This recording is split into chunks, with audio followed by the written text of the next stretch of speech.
Tere õhtust! Mul on väga hea meel näha, et teid siin nii palju on, kes on huvitunud meditsiinitehnikast.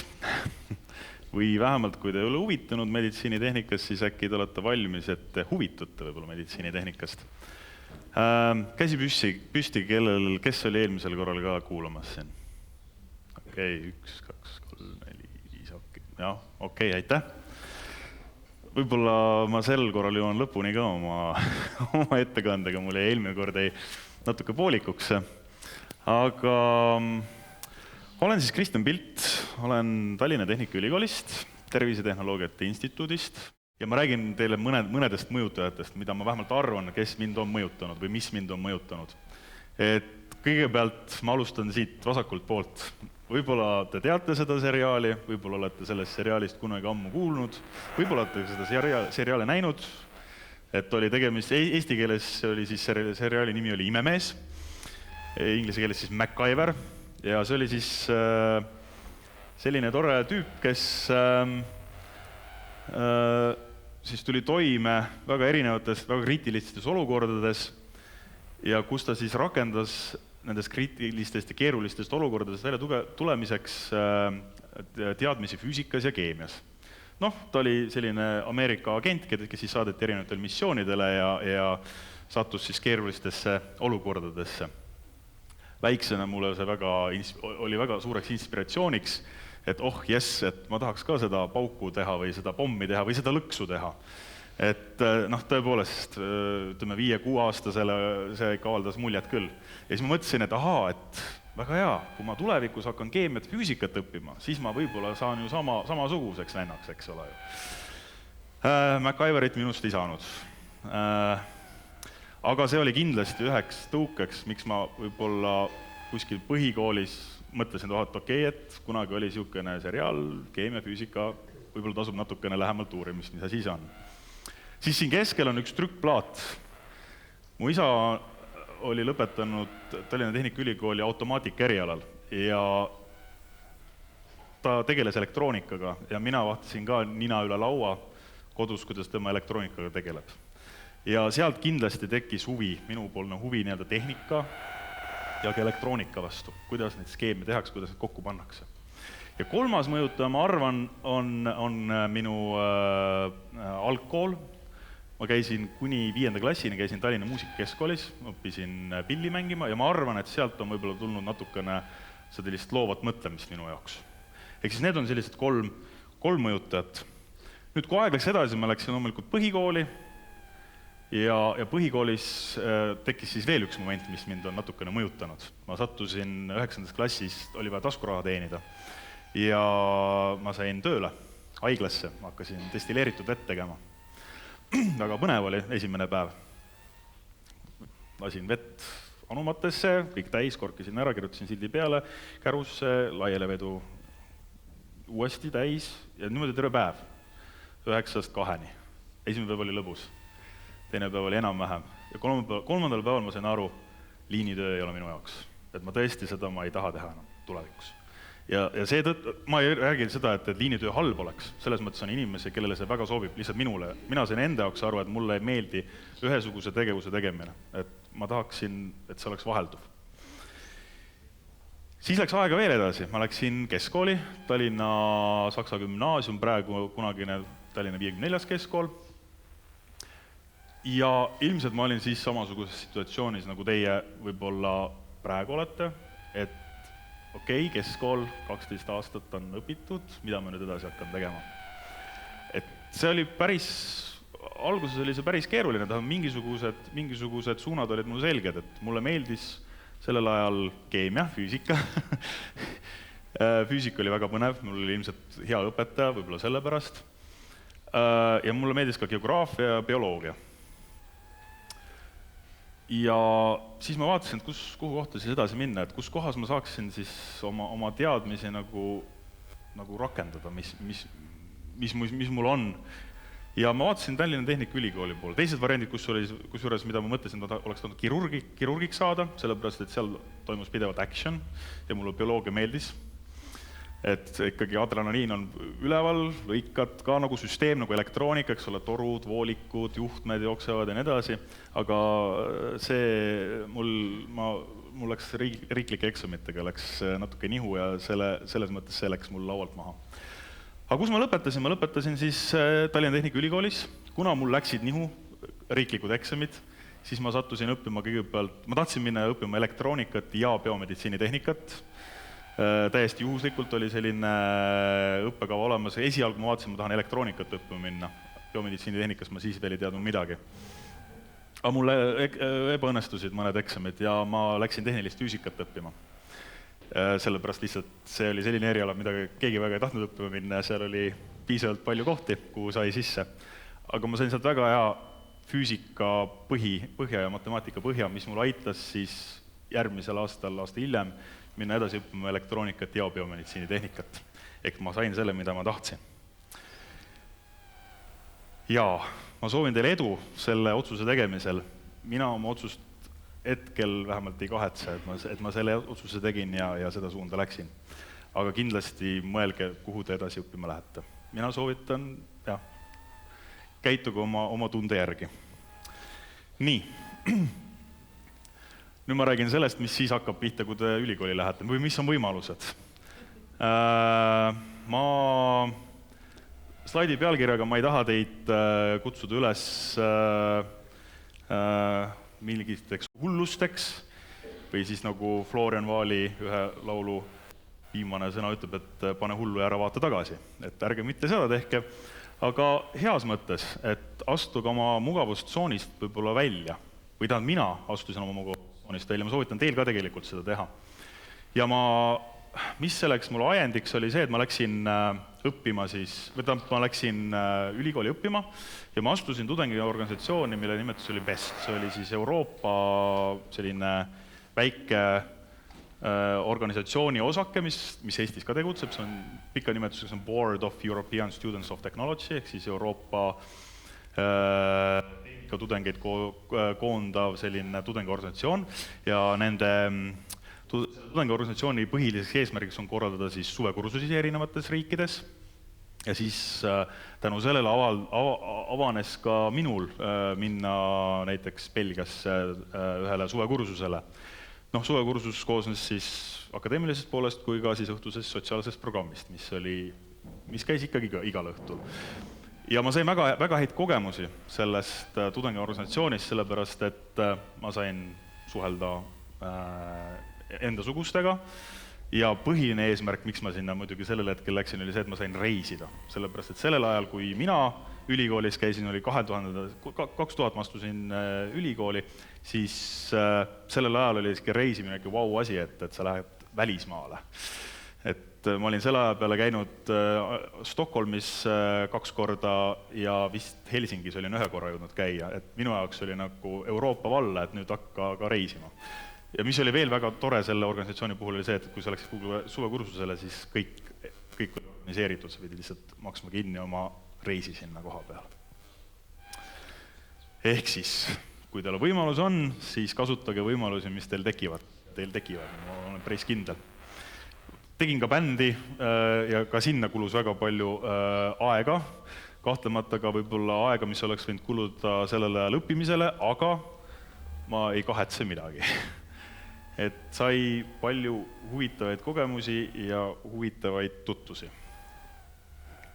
Ja üks selline mugavustsoonist välja astumine toimus mul ka sellel ajal, kui ma siis bakalaureuse kraadi tegin. Ehk siis ühel päeval helistas minu kursavuse kaaslane, ütles, et tšau, ma olen Jaapanis praegu, et ta oli Jaapanis siis õppima läinud välistudengina. Tšau, et ülehomme on tähtaeg, praegu hetkel ei kandideeri mitte keegi minu asemel siia Jaapanisse õppima tulemiseks, et võta kätte, tule Jaapanisse õppima, praegu on võimalus. Mul oli 2 päeva aega, et dokumendid kokku panna. Ja mul oli kogu elu Eestis oli sõbrad, tuttavad kõik, aga ühesõnaga aastaks Jaapanisse, siis ma mõtlesin, okei, lähen. Ütleme, et 2 päeva ma tegelesin ainult dokumentide kokkuajamisega, et seal olid igasugused akadeemilised õiendid, vist oli soovituskiri oli vaja saada ja nii edasi, et ma põhimõtteliselt need 2 päeva väga intensiivselt tegelesin sellega, aga see otsus pidi sündima nagu kohe. Ja jällegi, ma ei kahetse, et ma Jaapanisse läksin, ma õppisin seal aasta aega, õppisin jaapani keelt, Jaapani kultuuri tundma ja tegelikult see Jaapan oli oluline selles osas, et meil oli üks osa sellest õppest seisnes selles, et me pidime viima läbi uurimistööd kuskil ülikooli laboris.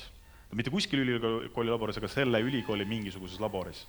Ja ma sattusin sinna väga toreda juhendaja juurde, kes oli üks jaapanlane, ja ma tegin seal siis oma esimesed laboritööd. Ja tegelikult selleks ajaks, kui ma Jaapanisse läksin, ma olin päris kindel, et kuskil akadeemiasse ma ei jää, et ma teen oma kraadi ära, ma lähen Google ettevõttesse tööle. Aga see oli väga põnev, mis mind seal ees ootas. Ja kui ma lõpuks siis lõpetasin magistritööga, see on minu magistritöö üks prototüüp, millega mõõdetakse inimesel siis verepulsatsioone otsa ees, ma väga süvitsi sellesse sisse ei lähe, sellepärast see pole praegu hetkel oluline, aga selle magistri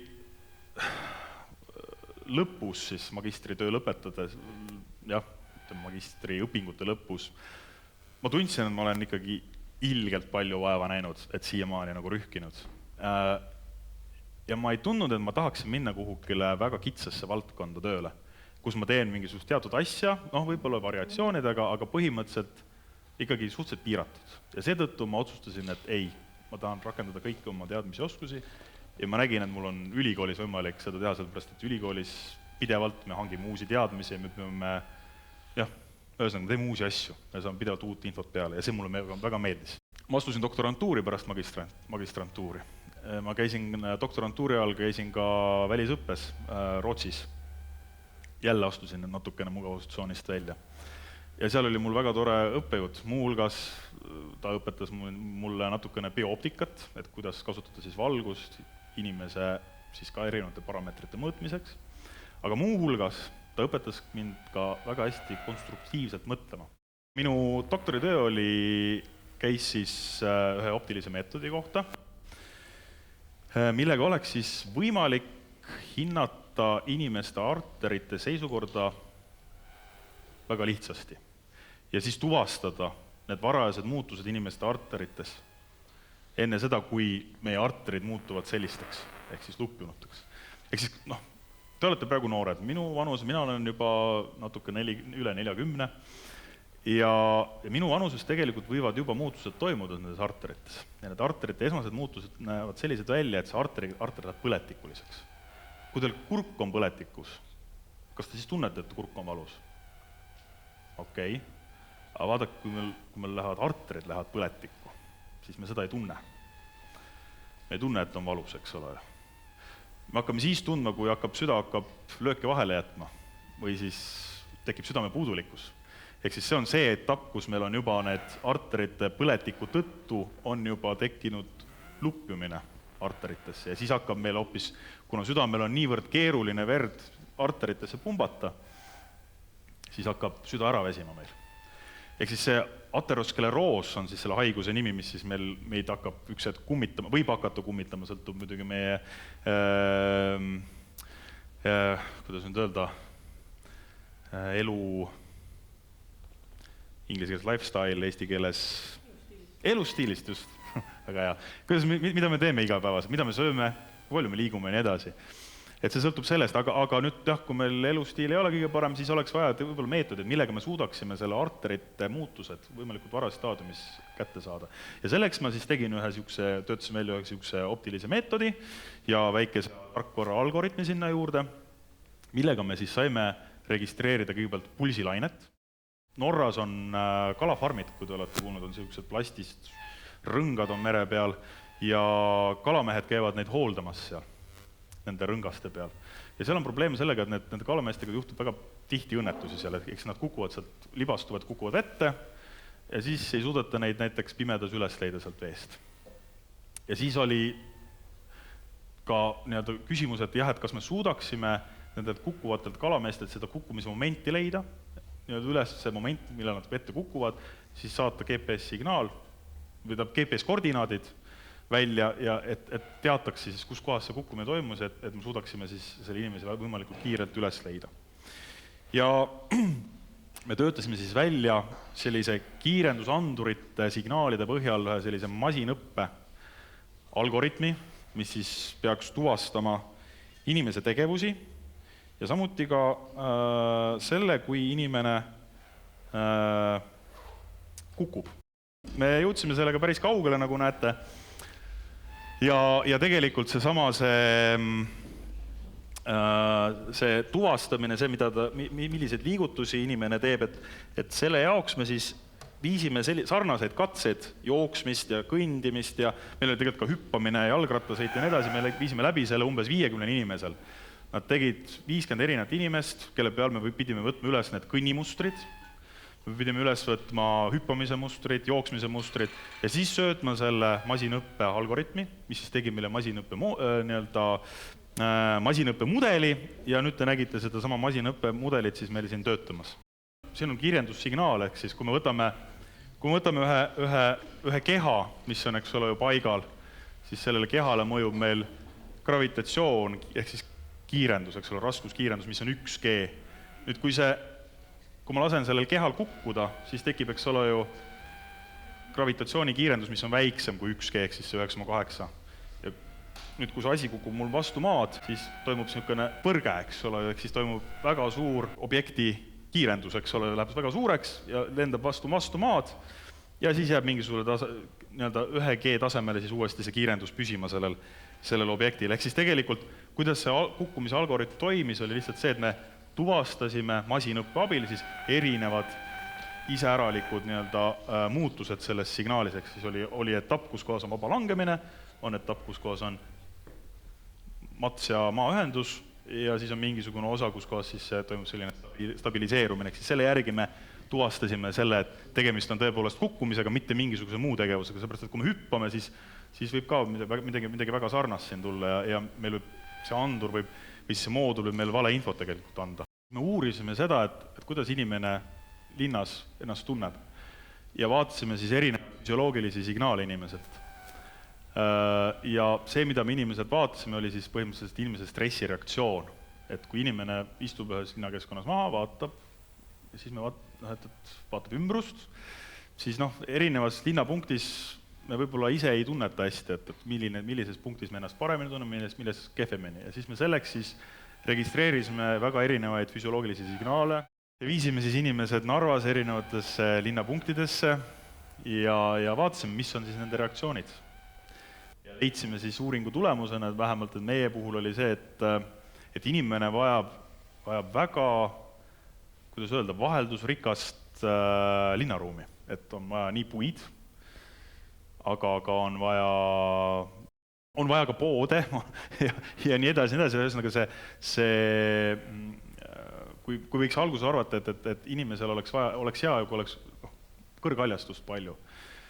Me ju metsas tegelikult elada ei taha. Et seetõttu võiks öelda, et meil on vaja mitmekesist linnaruumi, võiks öelda selle uuringu tulemusel. Nii, ma veel ühe slaidi räägiks teile, et juhul kui te natuke huvitusite sellest meditsiinitehnikast, siis teil loomulikult võimalik tulla seda õppima, et te praegu olete siin keskkoolis, aga võib-olla astute kas TTÜ-sse või mõnda teise kõrgkooli ja meie siis õpetame TTÜ-s meditsiinitehnikat, meditsiinifüüsikat magistriõppes. Mina tänan tähelepanu eest, et kui teil veel küsimusi on, küsige julgelt ja kui keegi soovib proovida enda peale näiteks panna seda patsiendimonitori elektroode ja vaadata, millise kujuga südame elektriline signaal on või mis on apniku küllastatus, siis me võime seda vaadata siin. Ma arvan, et võib-olla äkki me võime ka seda proovida kellegi, kes veel soovib siin hüpata ja joosta. Mina tänan teid.